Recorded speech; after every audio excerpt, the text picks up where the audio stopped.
সকলোকে নমস্কাৰ। ঘৰৰ কাম কাজৰ পৰা আজৰি হৈ এয়া মই যাবলৈ ওলাইছোঁ। আজি বিশেষকৈ দূৰলৈ নাযাওঁ, গাঁৱলৈকে যাম।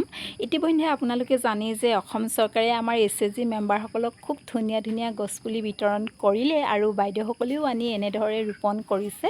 তাকে দেখুৱাবলৈকে আপোনালোকৰ লগত আহিছোঁ। ময়ো চাম আৰু আপোনালোককো দেখুৱাম। ভিডিঅ'টোৰ লগত আপোনালোকে সম্পূৰ্ণকৈ থাকিব বুলি আশা কৰিলোঁ।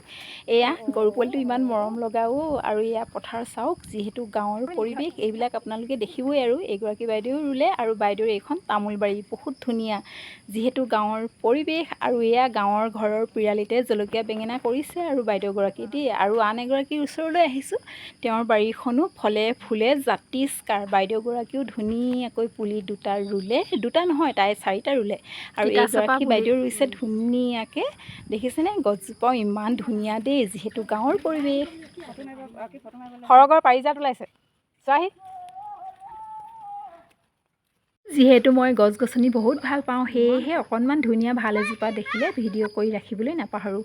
আৰু এয়া ফুল গছো পালোঁ, চাওক লিৰিকি বিদাৰি চালোঁ আৰু অকণমান বহুত ভাল লাগে যে। আৰু মোৰ কি অৱস্থা হৈছিলে আজি, মৰিলোৱেহেঁতেন কিজানি।